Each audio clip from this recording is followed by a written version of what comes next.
CM doctor Yadav बोले, मध्य प्रदेश में कानून का राज, गलती करने वालों पर होगी सख्त कार्रवाई। मुख्यमंत्री डॉक्टर मोहन यादव ने प्रदेश में कानून व्यवस्था को लेकर बड़ा बयान दिया है। उन्होंने कहा कि मध्य प्रदेश में कानून राज है, जो कानून का उल्लंघन करेगा उसे बख्शा नहीं जाएगा। उन्होंने अपने सोशल मीडिया संदेश में कहा कि राज्य के किसी भी जिले, चाहे वो उज्जैन हो या कोई और, अपराधियों पर सख्त कार्रवाई की जाएगी। सरकार अपराध और अनियमितताओं को बर्दाश्त नहीं करेगी। सरकार की ये सख्ती प्रदेश में अपराधियों के मन में भय पैदा करेगी। मुख्यमंत्री आज करेंगे इंदौर के प्रोजेक्ट्स पर मंथन, अफसरों व जनप्रतिनिधियों के साथ बैठक। इंदौर के प्रभारी मंत्री के रूप में मुख्यमंत्री मोहन यादव आज रविवार को इंदौर के विकास को लेकर बैठक लेंगे। इस बैठक में अफसरों के अलावा शहर के जनप्रतिनिधि मौजूद रहेंगे। बैठक के लिए अफसरों ने तैयारियां की। सुबह 10:30 बजे ब्रिलियंट कन्वेंशन सेंटर में मुख्यमंत्री इस बैठक में शामिल होंगे और इंदौर के प्रोजेक्ट की समीक्षा कर सकेंगे। बैठक में इंदौर के पश्चिमी बाईपास, अहिल्यापथ, मेट्रोपॉलिटन सिटी सहित अन्य मुद्दों पर चर्चा हो सकती है। विकसित मध्य प्रदेश 2047 का विजन डॉक्यूमेंट निजी एजेंसी की मदद से बनेगा, 4 माह में होगा तैयार।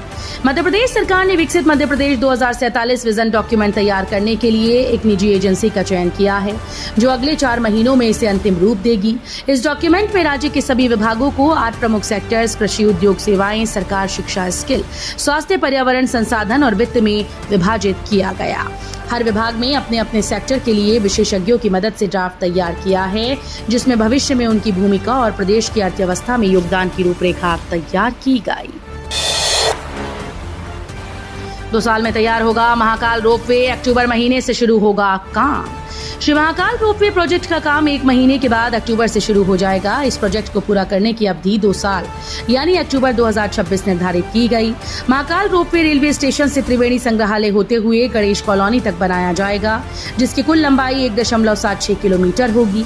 इस रोपवे में 3 स्टेशन, 13 टावर और 48 केबन स्थापित किए जाएंगे। बुंदेलखंड मेडिकल कॉलेज में खुलेगा कैंसर अस्पताल, मंत्री गोविंद सिंह को सीएम से मिला आश्वासन। बुंदेलखंड चिकित्सा महाविद्यालय सागर में जल्द ही कैंसर अस्पताल की सुविधा उपलब्ध होने वाली है। यह आश्वासन प्रदेश के मुख्यमंत्री डॉक्टर मोहन यादव ने खाद्य नागरिक आपूर्ति और उपभोक्ता संरक्षण मंत्री गोविंद सिंह राजपूत को किया। मुख्यमंत्री निवास पर खाद्य मंत्री राजपूत ने सीएम यादव को बुंदेलखंड चिकित्सा महाविद्यालय सागर में कैंसर अस्पताल खोलने के संबंध में एक मांग पत्र सौंपा। सिक्किम में मारे गए सिपाही के परिवार को 1 करोड़ देगी सरकार। सीएम मोहन यादव ने सिक्किम में जान गंवाने वाले कटनी जिले के सिपाही प्रदीप पटेल के परिवार को 1 करोड़ रुपए मुआवजा देने का ऐलान किया। उन्होंने खजुराहो एयरपोर्ट पर पुष्प चक्र अर्पित कर सिपाही को श्रद्धांजलि दी।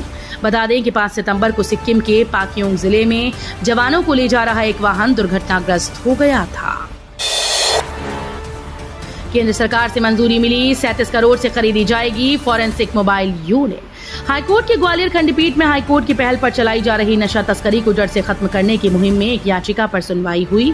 इसमें नारकोटिक्स विभाग के डीएसपी संतोष हाड़ा और पुलिस प्रशिक्षण केंद्र तिगरा से एसआई सतीश वर्मा मौजूद रहे। डीएसपी हाड़ा ने सुनवाई के दौरान अपना जवाब पेश करते हुए कोर्ट को बताया कि केंद्र सरकार ने उन्हें फॉरेंसिक मोबाइल यूनिट खरीदने के लिए लगभग 37 करोड़ स्वीकृत किए। इंदौर जबलपुर एक्सप्रेस के 2 डिब्बे पटरी से उतरे। मध्य प्रदेश से ट्रेन दुर्घटना की खबरें आ रही हैं। जानकारी के मुताबिक इंदौर जबलपुर एक्सप्रेस के 2 डिब्बे शनिवार सुबह उस वक्त पटरी से उतर गए जब ट्रेन जबलपुर स्टेशन के पास पहुंची थी। इस संबंध में रेलवे के एक अधिकारी की ओर से जानकारी दी गई। उन्होंने बताया कि इस दुर्घटना में किसी यात्री को कोई चोट नहीं आई है। रेलवे यात्रियों के लिए बड़ी खबर, भोपाल से दिल्ली जाने वाली 12 ट्रेन निरस्त।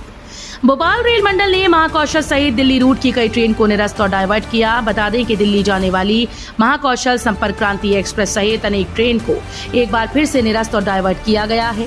साथ ही भोपाल रेल मंडल ने यात्रियों से अपील की है कि वो ऑनलाइन स्टेटस जांचने के बाद ही प्रभावित तारीखों को अपनी यात्रा शुरू करें। आदिगाड़ी मेडिकल कॉलेज को हाईकोर्ट का नोटिस, छात्रा के परीक्षा में शामिल होने पर लगी रोक का मामला। आदिगाड़ी मेडिकल कॉलेज में पीजी में एडमिशन लेने वाली छात्रा ने सीट छोड़ दी। नियमानुसार 81 लाख रुपए जमा करने के बाद भी उसके पीजी की परीक्षा दोबारा देने पर 3 साल की रोक नहीं हटाई। इतना ही नहीं, छात्रा के 3 साल तक पीजी की काउंसलिंग में बैठने पर रोक भी लगा दी गई थी। छात्रा ने इस डबल कार्रवाई के खिलाफ हाईकोर्ट में याचिका दायर की। मामले में अब 12 सितंबर को अंतिम बहस होगी। हाईकोर्ट ने मेडिकल कॉलेज से जवाब मांगा है। नायता मंडला में आईएसबीटी बनकर तैयार, पर यात्रियों के लिए अभी नहीं है कोई सुविधाएं। अचल Indore city transport services limited द्वारा आज रविवार से नायता मंडला स्थित आईएसबीटी शुरू किया जा रहा है। इसमें शुरुआत में 12 बसेस का संचालन शुरू किया जा रहा है। खास बात यह है कि यहां पर यात्री सुविधाओं से लेकर किसी तरह की तैयारी नहीं की गई। टर्मिनल में यात्रियों के खानपान के लिए दुकानें भी निकाली गई हैं, लेकिन आवंटन नहीं हुआ। नवलखा से करीब 5 किलोमीटर दूर नायता मंडला बस स्टैंड बनाया गया। आज रविवार से बस संचालन शुरू होना है। जारी हुई यूजीसी नेट प्रोविजनल आंसर की। नेशनल टेस्टिंग एजेंसी ने यूजीसी नेट जून सेशन की प्रोविजनल आंसर की जारी कर दी। उम्मीदवार ऑफिशियल वेबसाइट ugcnet.nta.ac.in पर जाकर उत्तर कुंजी डाउनलोड कर सकते हैं। फिलहाल एनटीए ने 21, 22 और 23 अगस्त को आयोजित हुई परीक्षा की आंसर की ही जारी की। एमपी में पीजी रिजल्ट्स में देरी से अटके स्टूडेंट्स, उच्च शिक्षा विभाग ने कहा 20 सितंबर तक प्रवेश दो। स्नातक और स्नातकोत्तर के रिजल्ट में देरी के चलते विद्यार्थियों को अगली कक्षा में प्रमोट करने को लेकर कॉलेजेस को दिक्कतें आ रही हैं। इस संबंध में उच्च शिक्षा विभाग ने प्रवेश नवीनीकरण की प्रक्रिया कुछ दिनों के लिए आगे बढ़ाई है। अब कॉलेजेस को स्नातक द्वितीय, तृतीय और चतुर्थ वर्ष और स्नातकोत्तर तीसरे सेमेस्टर में 20 सितंबर तक प्रवेश दे सकेंगी। रिहायशी कॉलोनी और सोसाइटीज में इस बार बनेंगे मतदान केंद्र। भारत निर्वाचन आयोग के द्वारा रिहायशी कॉलोनीज, बड़ी सोसाइटीज और बहुमंजिला इमारत में आवश्यकता अनुसार मतदान केंद्र बनाने का निर्णय लिया गया है। कॉलोनीज के कम्युनिटी हॉल या फिर सोसाइटी के ऑफिस को मतदान केंद्र बनाया जा सकता है। कलेक्टर रुचिका चौहान ने निर्देश भी दिए कि फोटोयुक्त निर्वाचक नामावली के कार्य को गंभीरता से लिया जाए। बीएलओ अनिवार्य रूप से मतदाताओं के घर घर जाकर सर्वे करे और हर दिन की प्रगति की रिपोर्ट दे।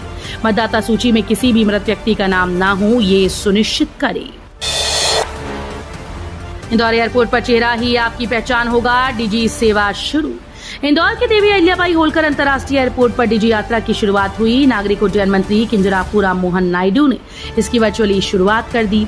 अब यहां यात्रियों को स्कैनर मशीन पर चेहरा दिखाने के बाद प्रवेश मिलेगा। सुरक्षा कर्मियों को किसी प्रकार के पहचान दस्तावेज और टिकट दिखाने की आवश्यकता नहीं होगी। इससे यात्रियों का सिक्योरिटी चेकिंग का समय बचेगा और बोर्डिंग समय पर हो सकेगी। महू के बाद अब चोरल में बाघ का मूवमेंट, गीली मिट्टी में पैरों के निशान मिले। इंदौर से महज 40 किलोमीटर दूर एक बार फिर से चोरल वन क्षेत्र में बाघ का मूवमेंट बढ़ा है। 1.5 साल बाद यहां बाघ नजर आया। बीते 15 दिन में अलग अलग क्षेत्र में ग्रामीणों ने बाघ को देखने का दावा किया। कुछ स्थानों पर पगमार्क मिले हैं। बारिश होने से गीली मिट्टी में पैरों के निशान फैल गए। इसके चलते वन कर्मियों ने आसपास के जंगलों में सर्चिंग की। महू जंगल से निकलकर अब बाघ चोरल रेंज में पहुंच चुका है। महू वन सीमा से लेकर चोरल रेंज में आने वाले गांव में बाघ की हलचल दिखी है। केवाईसी अपडेट होते ही एरियर के साथ मिलेगी पेंशन। जिले में 12 तरह की श्रेणियों पर मिलने वाली सामाजिक सुरक्षा पेंशन के हितग्राहियों की केवाईसी अपडेट हुई तो हजारों लोगों की पेंशन रुक गई। इसके बाद पेंशन नहीं मिलने की शिकायतों पर विराम लगने के आदेश हुए। अब केवाईसी अपडेट होने पर यदि हितग्राही पात्र होगा तो एरियर के साथ पेंशन दी जाएगी। बीमारी छुपाने का बहाना बताकर कंपनी ने नहीं दी बीमा राशि, अब भरना होगा 2 लाख का हर्जाना।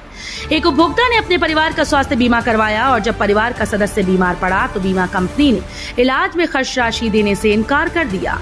भोपाल के लालघाटी निवासी राम निहोरे पाटिल की पत्नी को निमोनिया के इलाज के लिए अस्पताल में भर्ती होना पड़ा। 1.5 लाख रुपया खर्च हो गया। बीमा कंपनी में दावा किया तो उसे खारिज कर दिया। उन्होंने जिला उपभोक्ता आयोग में 2019 में मामला दायर किया। 5 साल बाद आयोग ने बीमा कंपनी को जिम्मेदार ठहराते हुए करीब 2.25 लाख रुपए देने का आदेश दिया। बीमा कंपनी को 15 दिनों के भीतर जारी करनी होगी पॉलिसी होल्डर्स को मिले कई अधिकार। इंश्योरेंस रेगुलेटर IRDAI ने बीमा पॉलिसी होल्डर्स के अधिकारों को लेकर एक मास्टर सर्कुलर जारी कर दिया। इस सर्कुलर में insurance policies, health life insurance policies दोनों के क्लेम सेटलमेंट की समय सीमा और कई हेल्थ बीमा पॉलिसीज और पॉलिसी होल्डर्स के अधिकारों को शामिल किया गया।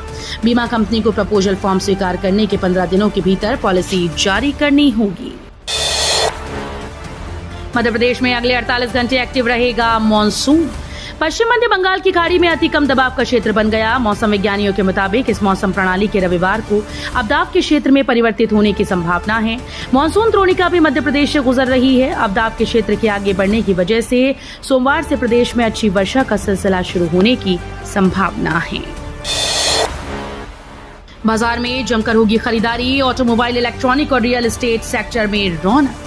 गणेश चतुर्थी से त्योहारों का मौसम शुरू हो गया। अब दीपावली तक बाजार में रौनक रहेगी। कारोबारियों के चेहरे खिले हैं। गणेश चतुर्थी पर भी बाजार में जमकर खरीदारी होती है। ऑटोमोबाइल, इलेक्ट्रॉनिक और रियल एस्टेट सेक्टर में सबसे ज्यादा रौनक है। लोगों ने पहले से खरीदारी के लिए प्लानिंग कर रखी है। कमलनाथ को मिलने वाली है बड़ी जिम्मेदारी। एमपी कांग्रेस के नेताओं का भी बढ़ सकता है खत। लोकसभा चुनाव में छिंदवाड़ा सीट हारने के बाद कमलनाथ प्रदेश कांग्रेस में ही अलग थलग खड़े नजर आ रहे थे, लेकिन बीते दिनों कमलनाथ की दिल्ली में राहुल गांधी से हुई मुलाकात के बाद एक बार फिर से इस बात की अटकलें तेज हो गईं कि कमलनाथ एक बार फिर से सक्रिय राजनीति में वापसी करने वाले हैं और उन्हें जल्द ही पार्टी में बड़ी जिम्मेदारी दी जा सकती है। कमलनाथ के साथ ही एमपी कांग्रेस के 2 और नेताओं को पार्टी का राष्ट्रीय महासचिव बनाए जाने की उम्मीद जताई जा रही है। वक्फ बोर्ड के साथ देश में 132 संपत्तियों पर है विवाद। एएसआई अफसर गलत बता बोले आप सांसद। वक्फ कानून पर विचार करने के लिए बनाई गई जेपीसी की चौथी बैठक में भी जोरदार हंगामा हुआ। बैठक में मुस्लिम संगठनों के प्रतिनिधियों ने जहां बिल की जरूरत और इसके प्रावधानों पर सवाल उठाते हुए कड़ा विरोध किया, वहीं विपक्षी सांसदों ने भारतीय पुरातत्व सर्वेक्षण की ओर से बैठक में दी गई प्रेजेंटेशन को गलत बताया और हंगामा किया। एमपीपीएससी की 31 भर्ती परीक्षाओं के इंटरव्यू का शेड्यूल जारी। मध्य प्रदेश लोक सेवा आयोग की मुख्य परीक्षा के परिणाम आने के बाद महीनों से इंटरव्यू का इंतजार कर रहे अभ्यर्थियों को बड़ी राहत मिली।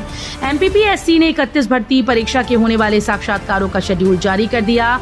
आयोग ने राज्य सेवा परीक्षा 2022 दिसंबर 2024 में आयोजित की थी, जिसके इंटरव्यू मार्च-अप्रैल 2025 में लिए जाएंगे। इसके अलावा राज्य वन सेवा, व्याख्याता, बीमा चिकित्सा अधिकारी सहित अन्य पदों पर भी इंटरव्यू के बाद भर्ती की जाएगी। लाडली बहनों को तगड़ा झटका, योजना में घटी रकम। मध्य प्रदेश में लाडली बहना योजना 1.25 करोड़ से ज्यादा महिलाओं युवतियों का जीवन संवार रही है। इस योजना में राज्य सरकार प्रदेश की महिलाओं को हर माह 1250 रुपए दे रही है। पात्र महिलाओं के खातों में रकम डाली जाती है। लाडली बहना योजना के तहत महिलाओं के खाते में हर माह की 10 तारीख को पैसे ट्रांसफर किए जाने का प्रावधान है। हालांकि विशेष मौकों पर तारीख और रकम दोनों में फेरबदल हो जाता है।